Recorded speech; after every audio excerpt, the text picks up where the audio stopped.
We are moments away from hearing from North Carolina Governor McCrory on that bombing of the Republican headquarters in his state. Now growing questions as to who might have been involved and whether it was more than one person and whether this was supposed to be something even worse. In a moment, the details on that have both Democrats and Republicans, at least in the state, united on trying to fix after that. In the meantime, we're getting more reaction and more details on what seemed to be a quid pro quo between the State Department and Clinton campaign officials over how to handle, well, some embarrassing emails. Catherine Herridge with the details. Hey, Catherine. Well, Neil, the newly released FBI records make clear that Patrick Kennedy, one of Secretary Clinton's trusted lieutenants, wanted to do a deal with the FBI over the classification of Clinton emails, something the agent starkly termed a quid pro quo.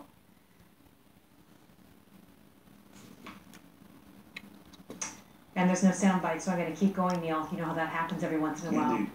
Okay, so I'm going to go on to some of the graphics.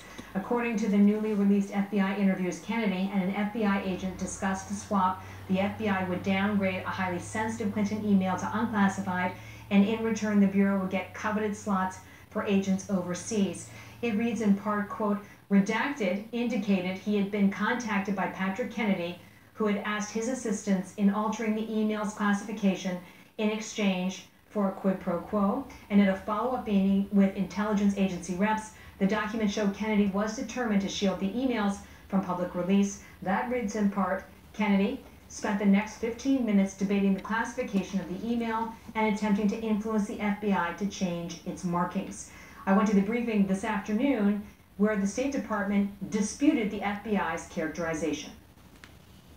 The FBI agent either got it wrong or is lying in this 302? As I understand this, Catherine, this was any idea or any really assertion that this was somehow tit for tat or a quid pro quo exchange of in that manner really, frankly, it's insulting.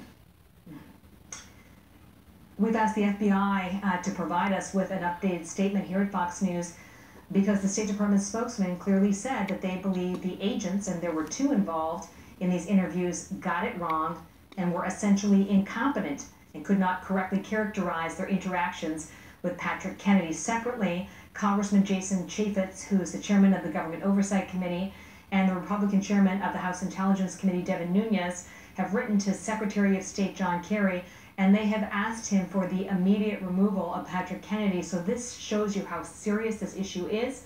At the briefing today, the State Department spokesman said that for now, Kennedy enjoys the full support of Mr. Kerry. Neil.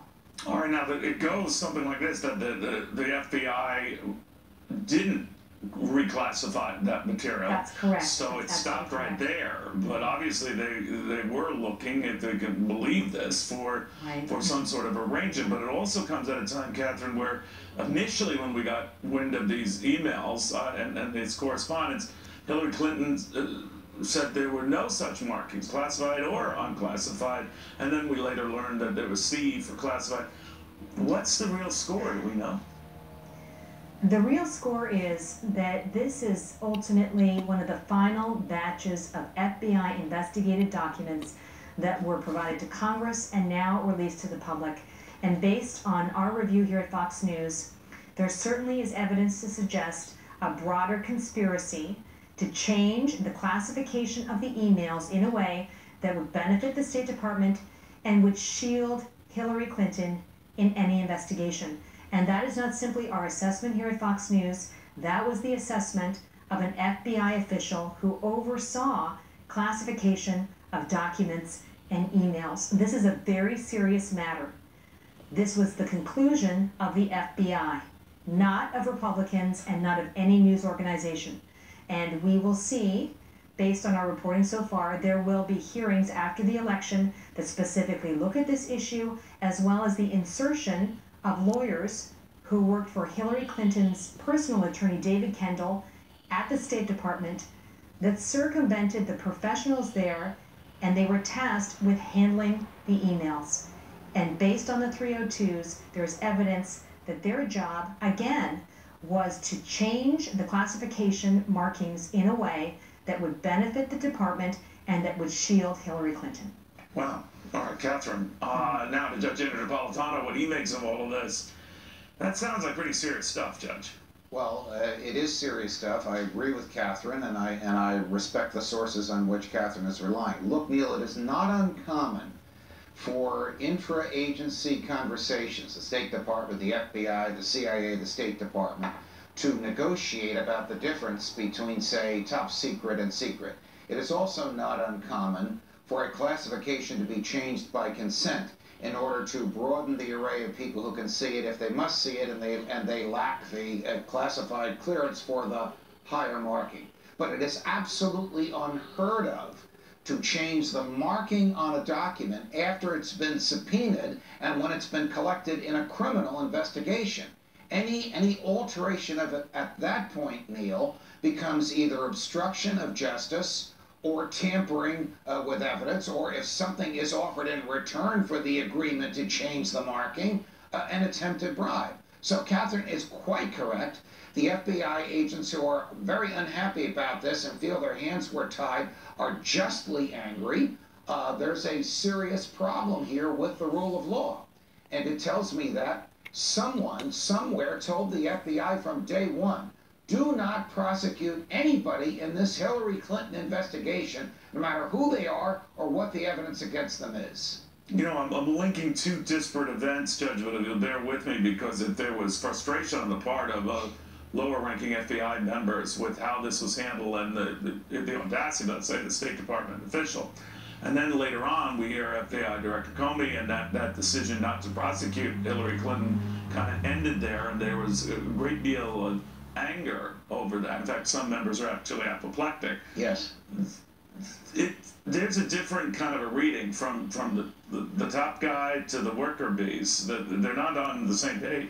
The worker bees, who are the hardworking men and women who are the special agents who are in the field, that is, who actually gathered documents, who looked at the servers, who extracted information from the servers that Mrs. Clinton's people thought they had deleted, who interviewed the witnesses. Those are the people who Catherine's sources and my sources say are profoundly unhappy with the decision not to seek an indictment of her and believe that their hands were tied without them knowing it from the beginning. I say without them knowing it because they might not have known, the agents in the field, that no grand jury was convened, that no subpoenas were issued, that no search warrants were served, and that there was very little meaningful oversight by the Department of Justice. This was a highly irregular investigation from day one.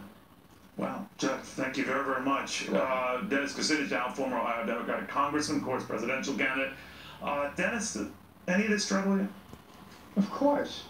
And I think the issues that Catherine Herridge has raised and that Judge Napolitano has raised are compelling.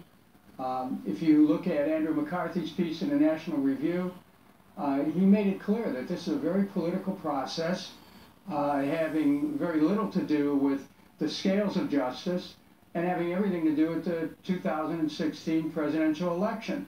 The Justice Department and the FBI are inevitably part of the executive branch of government, and the executive branch of government made an early determination that no matter what came up, that there was no way that Hillary Clinton was going to have to be accountable under law for anything dealing with the mishandling of classified information.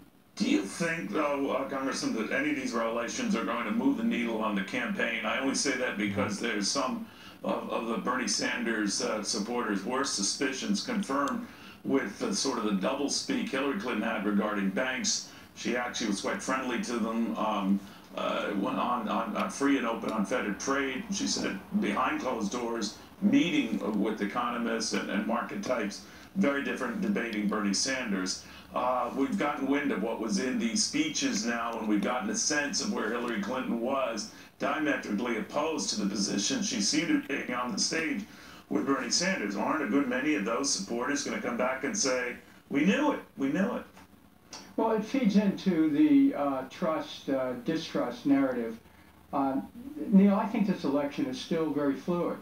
I don't think it's over.